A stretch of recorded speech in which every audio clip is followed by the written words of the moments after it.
Welcome to Modern Mind, Ancient Book. We are going back to move forward. We're finding a love for the law, the prophets, and the writings. We are becoming radically ordinary. If you would like to contact us, please reach out to us at ModernMindAncientBook@gmail.com. My name is Roger. I'm your host. We've got Nick present today. Hello, Nick. How are you? I'm well, Roger. How are you? And Pedro. Good morning, good evening, whatever. Good to be. How are you today, man? You guys doing well? Yes. Good. Today, we are going to be going through the book of Zechariah, and we are winding down on the Protestant Old Testament. Right. We've got, after this book, we've only got 5 more books to present. So we're making good. We're making good here. So the name Zechariah in Hebrew is Zechariah, and it means Yahweh has remembered. What did he remember? Israel. His people. His people. Yeah. Prophetic. Yep. It's a good name, Zechariah, right? Yeah. So what did they remember? They were in captivity. Right. You know? And that's what Zechariah is talking about. The Septuagint in the English Bible, they follow the Hebrew title. Right? It's a personal name, Zechariah.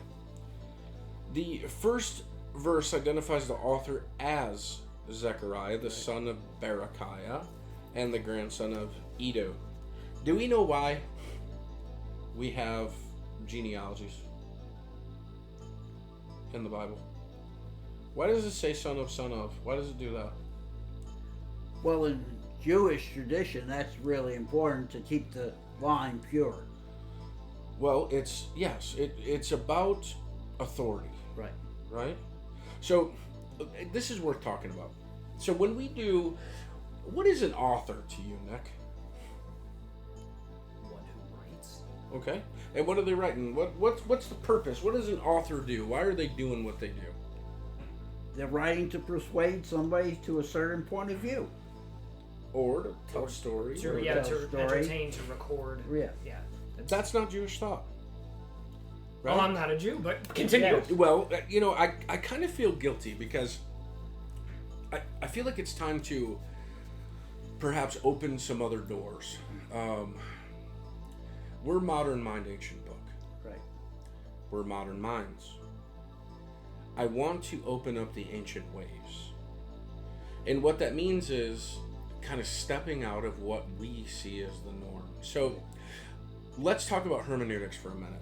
When I say authorial intent, does that mean anything to you guys? Authorial intent. Why the book was written. Yeah, what did the author mean? Why did they write it? What was the point, right? And when we say that, we have a definition for the word author. So how would you define a biblical author? What are they doing, Nick? What's a biblical author? See, now you got me second guessing everything. Well, no. I want you to tell me what first comes to mind, right? How do you think? What is a biblical author? What are they doing? I think it's basically a lot of what we covered already. They're recording and they're pointing at something. So Greek, right? We're recording and pointing, right? Yeah. And so that's why I kind of feel guilty, okay? Because when I say authorial intent and what did the audience understand, right? We're gonna record it and point to it, right? We're gonna put the 1s and the 2s and the 3s after, and then the 4. Our scientific minds do not gather what it means to be an author of the Bible. It is abstract. It is genealogical. It is our fathers' fathers' fathers carried this tradition. It is clan oriented. It is authoritative, right? And are they jotting down facts and figures? No. They're telling stories. Right. They're giving experiences. They're recording the feelings, thoughts, and desires that they were taught and that were taught to them and that were taught to them before it was taught to them in long-standing thousands of year old stories, right? So, who's your rabbi?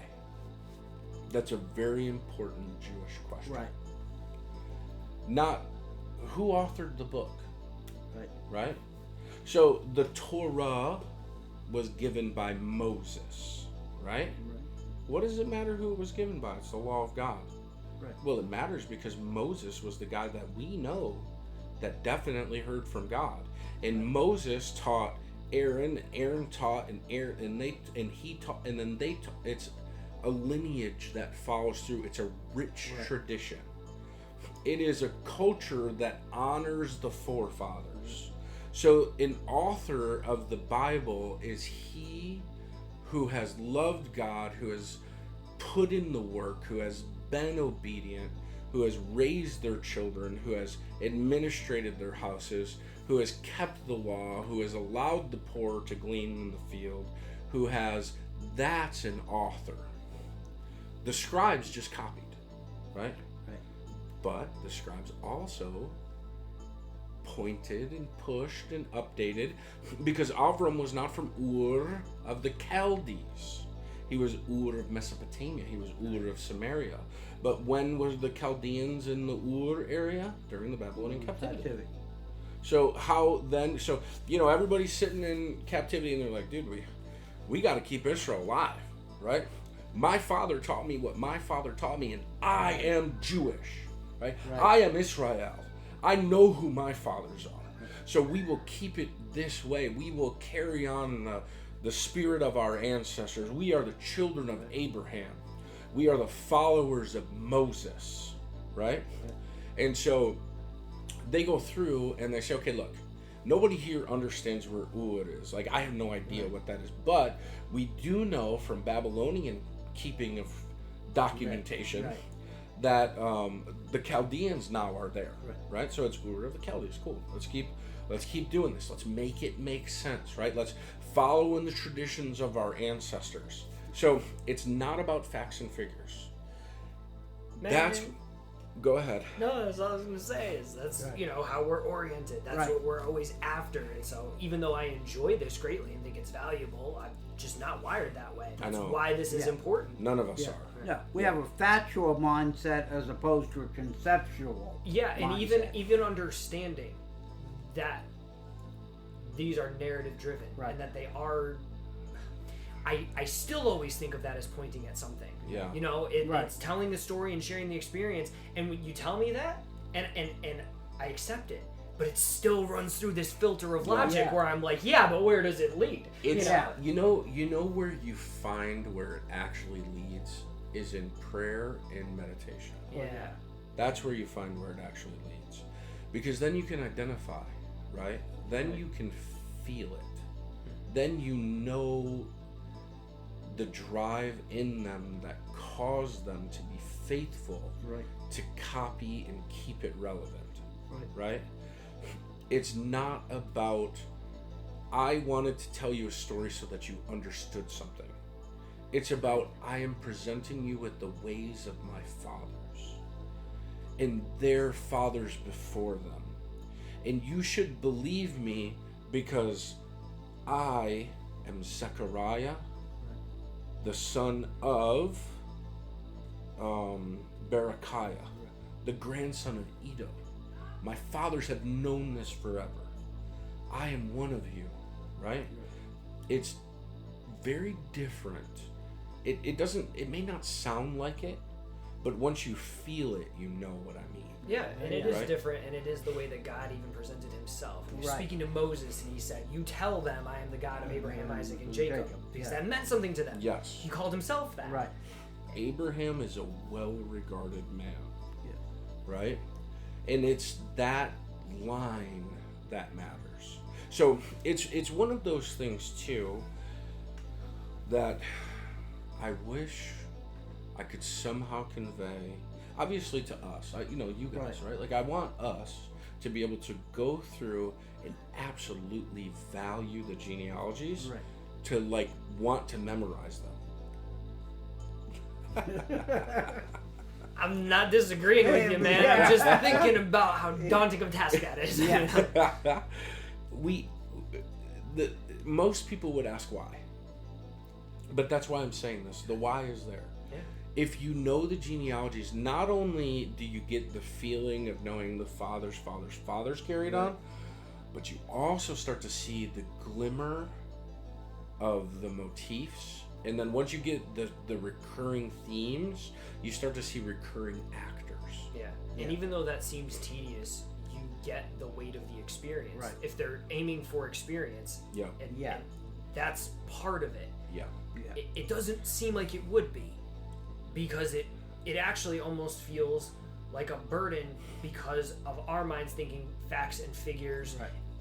Why does it matter what this guy's name was and who his grandfather was and all that? Because that's not the point. No. If it's a burden, it's because we're misunderstanding the point. I'm going to read from Zechariah real quick, okay? Behold, the day is coming for the Lord when the spoil taken from you will be divided among you. For I will gather all the nations against Jerusalem to battle, and the city will be captured, the houses plundered, the women ravaged, and half of the city exiled, but the rest of the people will not be cut off from the city. Then the Lord will go forth and fight against those nations, as when he fights on a day of battle. In that day his feet will stand on the Mount of Olives, which is in front of Jerusalem on the east, and the Mount of Olives will split in the middle from east to west by a very large valley. Is that a true statement? Has it happened? It's not true. It's not a true story. What it is, it's the promise of an experience. Right? And that's the point of me laboring this right now. If you want to understand the Bible, you have to lay aside a newspaper mentality. Right. You have to lay aside a novel mentality. You have to go into this and go, what does that mean? Right. Why do they keep telling me about these people? Who's father of father of father of? We sort of touched on this when we were talking about Jonah. Is there a fish? Is there not a fish? And then if you are thinking correctly, you go, it doesn't matter if there's a stupid fish. That's not the point. Yeah. Well, the story of Jonah is one of those, and we can actually let's labor this one a little bit. Jonah's city, Nineveh, is on a river. Right. It's fresh water. Yeah. Where are they going to get a fish that big? Yeah. Where do they get a whale? Right? So you see the stories we tell ourselves, right? But the point of this is this. There is a reason for the fish story. Mm-hmm. Right? And we're going to talk about that when we get to Jonah. Right. Let's get back to Zechariah. So, Berechiah and the grandson of Iddo. Right. Iddo is probably the priest who is mentioned in Nehemiah. Right. Everything ties together. Oh, yeah. Right? And that's where I'm saying love. I know this is so hard for us to get, but love the genealogies. Memorize the genealogies. They are really, really important. So Iddo was a collaborator with Zerubbabel during the time of the Jews returning to the land to rebuild Jerusalem. What did the priests have to do? They had to cleanse the temple and restart. They had to restart the temple. Right. Right. They had to rededicate the temple. Oh. But they also had to do something for the people. Had to teach them. They had to teach them all. Right? Because after 7 years, they forgot. There was no temple Judaism. Right. So the priests are in play again, right? So Berechiah may have died when Zechariah was a young boy, since Berechiah is not listed with the priest in Nehemiah 12:4. Right. Zechariah is listed as a descendant of Iddo, which further supports this view. Zechariah probably returned with his grandfather Iddo when more than 50,000 exiles moved from Babylon to Jerusalem. Zechariah 2:4 shows that he was a youth or young man who probably worked on the rebuilding of Jerusalem under the prophetic ministry of Haggai. Right. He was later a contemporary with Haggai in prophetic ministry to Israel. He ministered during the time when Zerubbabel was governor and Joshua the high priest. the date for this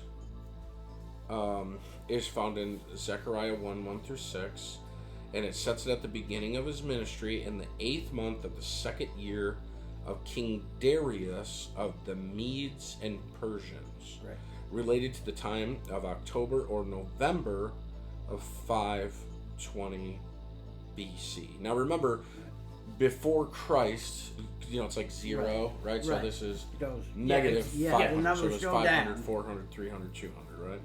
So, 520 BC. He has 8 visions. And those visions are somewhere around 519.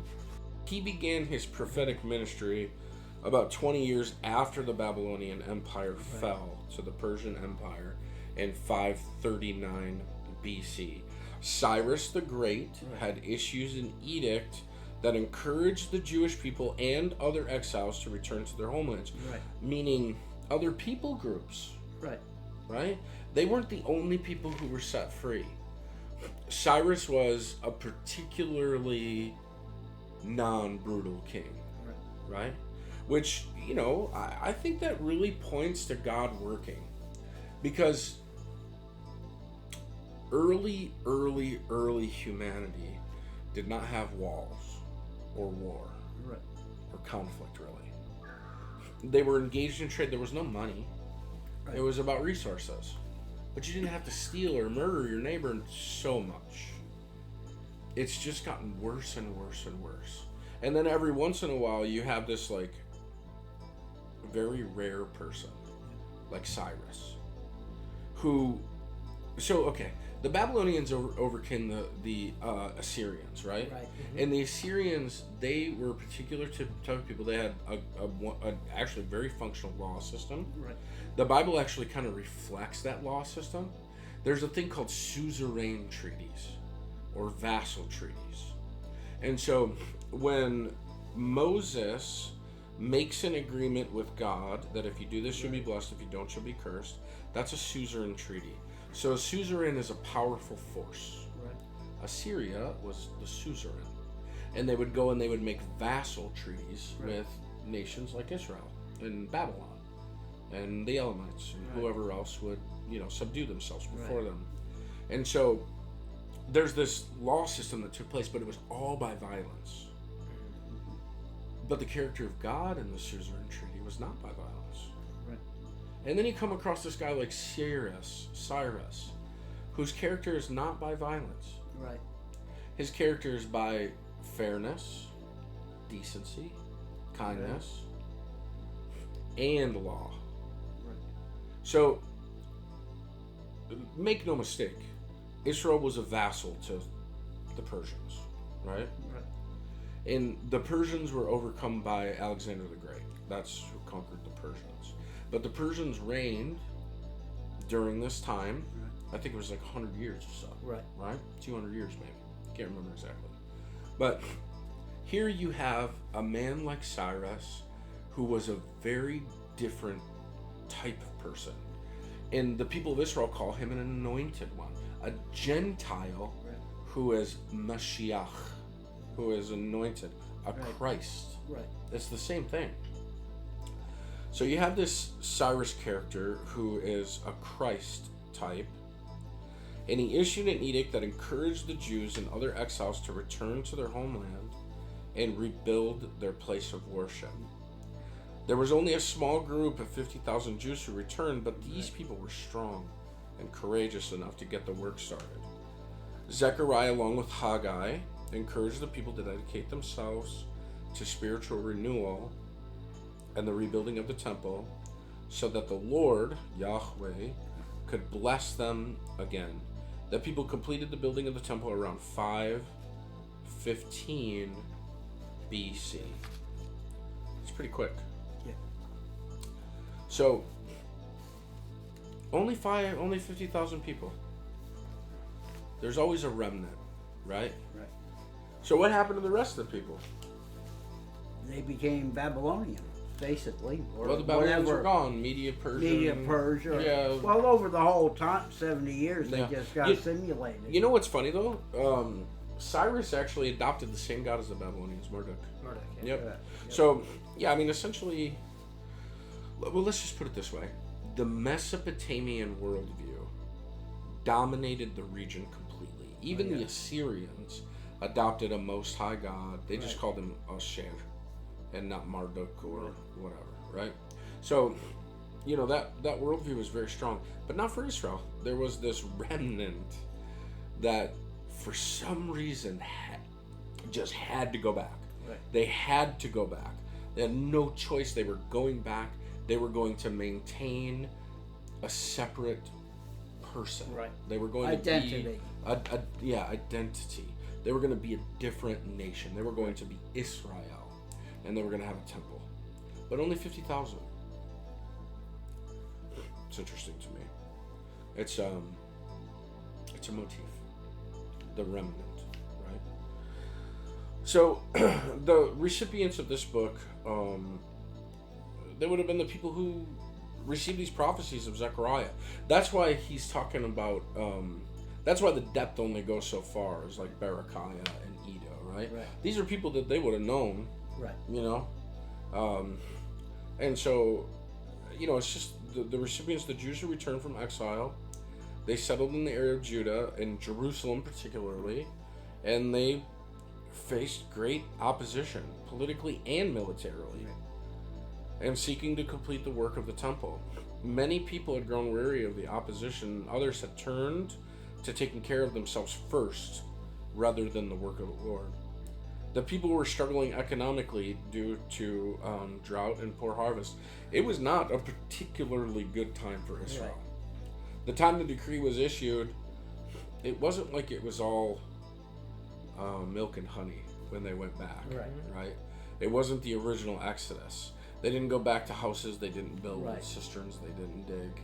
They didn't go back to a land of milk and honey. They went back to a place with thorns and thistles. It's very Edenic. That motif plays through, and this story plays through, because if you can keep Genesis, if you basically memorize it, right? If you keep Genesis real close, when you read these things, you see, oh, thorns and thistles. I see. Right. It was not easy anymore, right? And why wasn't it easy? Well, God wasn't particularly there, right? This wasn't the same Israel anymore. This was a people who were called out after having been utterly given up, brought back, and now they're struggling. It's very reminiscent of after, you know, World War II and all that, right? I mean, it's the same story. Yeah. Oh yeah. They went back, and in thorns and thistles they rebuilt. The only thing that hasn't happened yet is the temple. Right. Yet. So you want to read this, that you've been called. You've been called to return to the work of the Lord. You are going to go back. Your desire is to rebuild the temple. You're coming out of Babylon as a Jewish person, as an Israeli. Your one goal is to maintain your national identity and restore worship to the Lord, because now you know if you do right, He'll bless you. Right. It's the Deuteronomic thing, right? So we talked about Chronicles the last time we did a podcast. Right. Chronicles had the very same Deuteronomy kind of idea, in that if you do right, you'll be blessed. So the people are holding on to this. A remnant of people are holding on to this. They're willing to go back. They're willing to attempt to do right. They're willing to attempt to worship God again. So the temple is just a heap of ruins. You're disorganized, you're distracted, you're discouraged, there's not enough food. There's opposition mounting from within and from without. We've seen that. That's the Exodus story, remember? Right? Why'd you bring us out? So that we could starve to death? We liked the meat in the pots in Egypt, right? All of this is replaying. So, you know, I would love it if we took these things to heart and we began to be different people, right? I want to be different. I want to read these things and go, I don't want to complain, right? I don't want, as hard as things are, as stale as the bread is, whatever it is, right? Manna, what is this? I don't know what it is. I don't want to eat this anymore. I've eaten it every day. I just want meat, right? Right. I don't want to be, I want to learn these stories and go, oh yeah, it's probably not. Right? Why don't I just be a different sort of person? You know, why don't I be a person who, in trial, I go, it's good enough for me. Dayenu, there's a Jewish saying, right? It's good enough for me. So, you know, that's what these stories are for the modern reader, right? That we can look at this and we go, oh yeah, dude, like, I get it, man. This is like the Genesis story, the Exodus story. This is like traveling through the wilderness, struggling, the complaining, the lack of food, right? We're being taken from here back over to there. We came from outsiders, but now we're going back to see God again, right? And then not casting blame on yourself. Because who was it that sinned that brought him in? By this time, it's 70 years later. This generation didn't do anything. And now they're going home. And it was the second generation that got to go take the land. Right. You see how these motifs are, they're doing their thing, right? The stories are there. So, you know, this opposition is mounting. These people are struggling. And this is how you want to read this. You know, in all that you are, you're the called out one. You're the ecclesia. You're the church, as we call it, right? But here we're seeing Israel called out of the nation and brought back into the land. God wants to bless you, and you need to go back to receive it. You must find the path of obedience to his commandments, to the Torah. What is Torah? What does that mean? Torah? Yeah. History.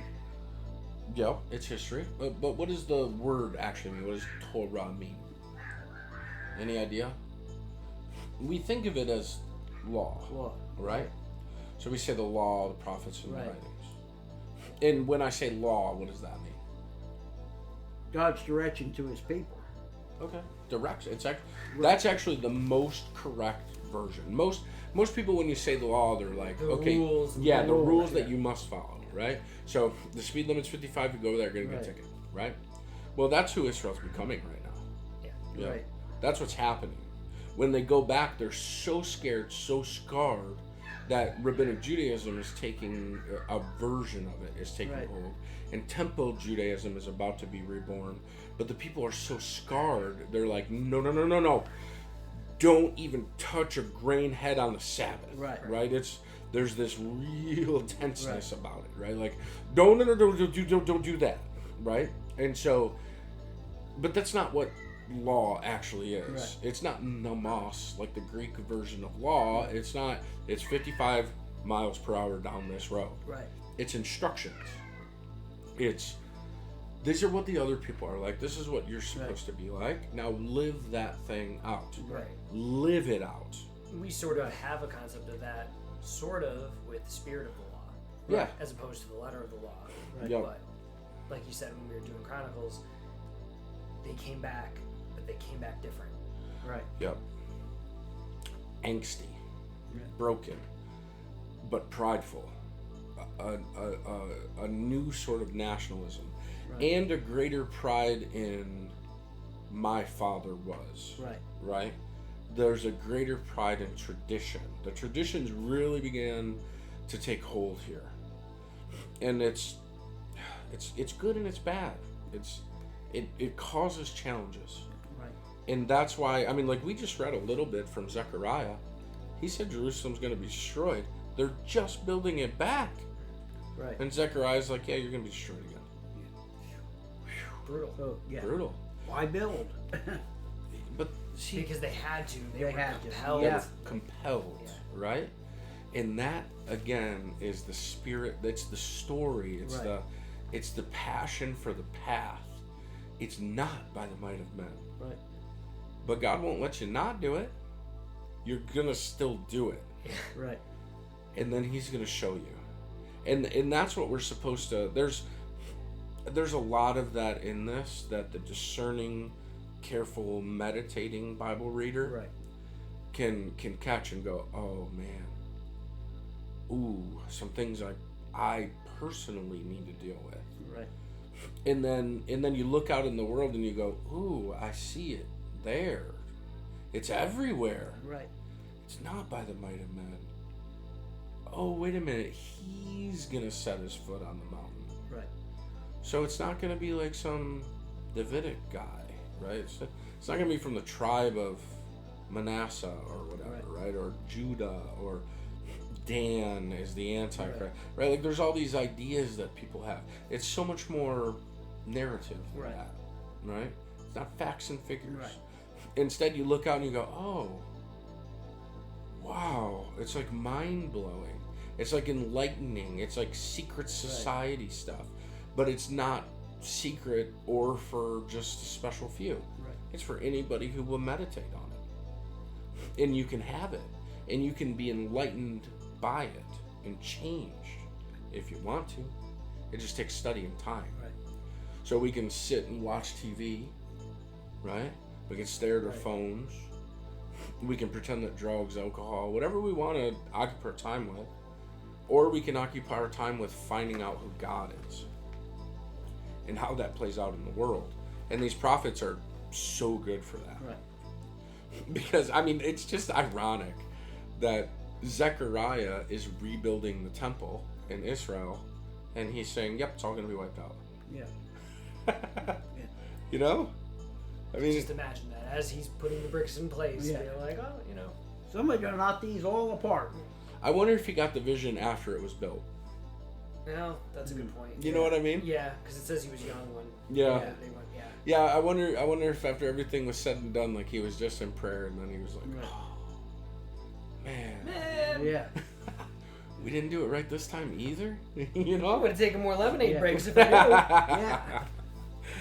It's just an interesting paradigm, right? So it's not by the might of men. I can't labor that enough. I really want that to stick in the mind. So, but you're reading Zechariah so that you might have hope. There's a Messiah coming, and he'll lead you in victory and prosperity. First, you have to rebuild the temple so that your spiritual life can be reborn in your nation, your family, and yourself. You need to be nurtured, and you need to prepare for the coming of the Messiah. This is when messianic expectations began to be birthed.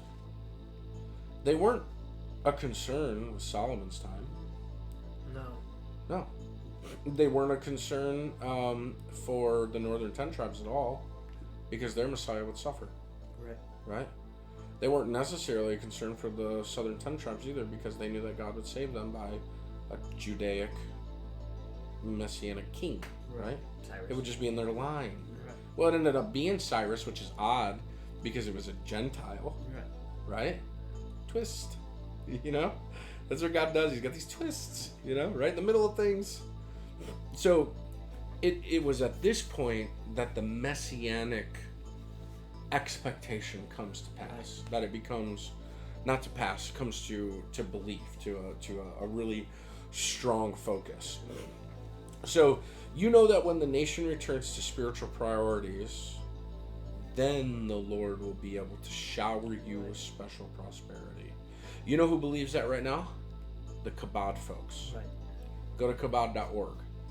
You know what they're doing? They're showering sparks of light into the world because they knew that each Jewish person that comes to practice even one bit of law every week, every day, that will bring the coming of the Messiah closer, right? This is the messianic start, and it's being practiced to this day.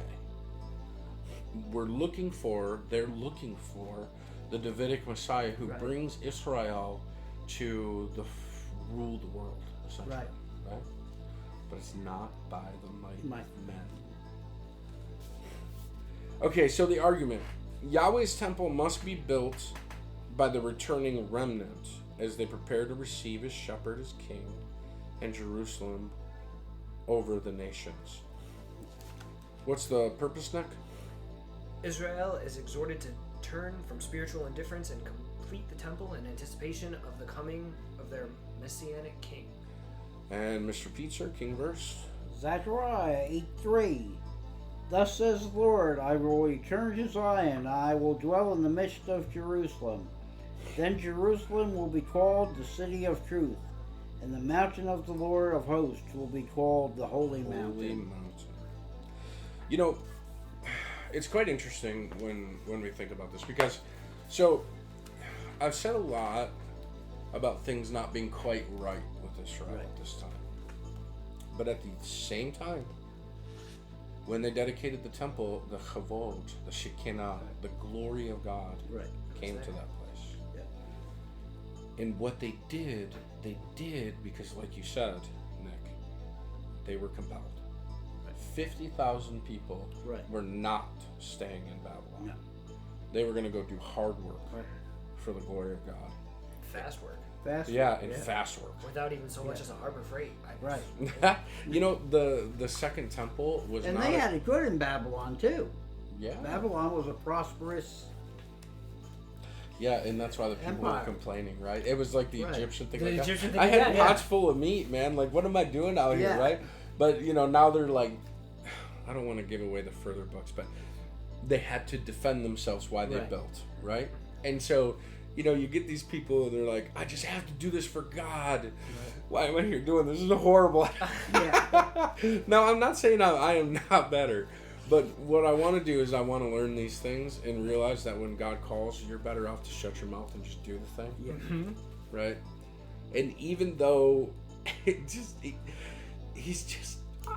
I am convinced, wrestling with God for these years, that he could care less about your flesh. He's not super concerned about it. What he's concerned about is the thing inside of you, which is actually you, and developing that. That these bodies are on loan in this spaceship that we call Earth, that's not his concern. His concern is his image in you and developing that. And you have to develop it through thorns and thistles, because that's the rules now.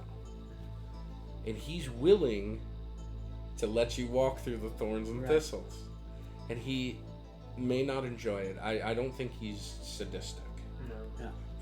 But I think that he loves us enough to know that you got to get a spanking every so often. Yeah. In the betterment, you know, there is a principle that actually very well reflects God's character, and it's better to give. Right? Right. You get more blessing from helping giving and another. Receiving. Yep. You get more blessing helping another. And so, you know, when he calls and he says, leave everything you know, go north to Haran and then go to Canaan. And Abram did it. And then he said, you know, just sacrifice Isaac. And then he's like, okay, you know? So he goes there and he's like, whoa, whoa, whoa, whoa, whoa, whoa, whoa. Now I know you love me. Just see the ram, get the ram, right? And then Abram goes, see, Isaac, I told you he'd provide. You know what I mean? Yeah. Like, there's this thing. And then in that process, too, he's teaching Israel, you don't sacrifice your children. Right? Like, there's all these far-reaching, meditative... Well, like you said, 3 and 4 layers deep. Yeah, suffering leads to knowledge, leads to better action. The action leads to the blessing leads to the curse leads to the blessing. It's all through these processes. And all through my own personal life, I've had the very same things repeatedly happen. And it's the only thing that gives me hope. When my dad was dying, I saw David and I was like, well, his life sucks, but at least he has, but you, oh God. I'd like that. And God was like, cool, I'll show you who I am. Right. And ever since then, he's been pleased to allow me to suffer, but to bring me out the other side a better person. Well, it goes back to the principle, too. If you'll stay the same until change is easier than staying there. True. That's right. Yeah. You have to be forced. You have to be forced. Yeah. Yeah. That's what getting married's about. Yeah. Yeah. Mm-hmm. You have to go, oh, I just love you so much. I'm going to chase the smell. I just love you, love you, love you, love you. And then pretty soon you're like, ooh, this is harder than I thought. Yeah. But once you're there and you come out the other side and you've paid the price for everything, you go, it's kind of worth it. Right? Yeah. Like, it was, wow. You know what I mean? Like, it just, Men are ever changing. Oh, yeah. And God works with men. And He's willing to let us change. Yep. He's willing to have Zechariah put the temple together and then give him a vision that says it'll be destroyed. Right. Not in your time, but it'll be destroyed. Whew. At least he didn't do it in his time. Yeah. That would have been bad. Heavy. Have it built it and then see it. Heavy stuff, though. Yep. So thank you for joining us for another Modern Mind Ancient Book. We hope that you've enjoyed it. We have certainly enjoyed the time with one another, but also with you. We value you as a listener. We hope that you can feel our heart and that you appreciate that we pour ourselves out in this so that you can be bettered. We want you to come to find value in all of the Bible itself, Old and New Testament. For me, it's just one book, right? Right. And that you find God, and that one day you call out and you say, "Oh Lord Jesus, please come into my life and change me. Give me the Spirit so that you might be changed," and find what that is, to be enlightened, not into the world, but into the world that comes. Right. Thank you for joining us. Thank you.